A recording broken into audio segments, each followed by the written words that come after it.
మహారాష్ట్ర భక్తుల ఆధ్యాత్మిక యాత్ర విషాదంగా మారింది. నాందేడ్ నుంచి హైదరాబాద్ 2 బస్సుల్లో భక్తులు బయలుదేరారు. నిజామాబాద్ జిల్లా ఆర్మూరు మండలం గోవిందపేట సమీపంలో ఓ బస్సు టైరు పేలడంతో రెండింటినీ రహదారి పక్కన నిలిపారు.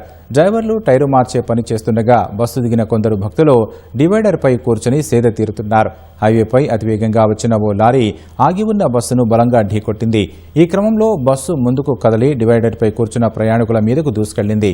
ప్రమాదంలో 2 మహిళలు అక్కడికక్కడే మృతి చెందారు. పలువురికి తీవ్ర గాయాలు కావడంతో స్థానిక ఆసుపత్రికి తరలించారు. ఘటనా స్థలికి చేరుకున్న పోలీసులు ట్రాఫిక్ ని క్రమబద్ధీకరించారు. ప్రమాదానికి కారణమైన వాహనం డ్రైవర్ పరారైనట్లు పోలీసులు తెలిపారు.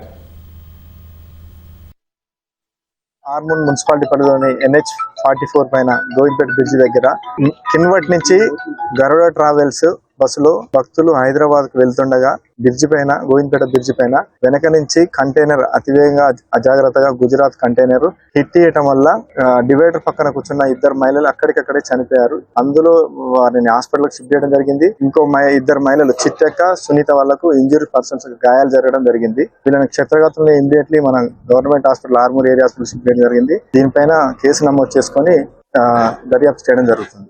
ప్రస్తుతానికి కంటైనర్ డ్రైవర్ పరారీలో ఉన్నాడు. త్వరలో పట్టుకొని రిమాండ్ చేయడం జరుగుతుంది.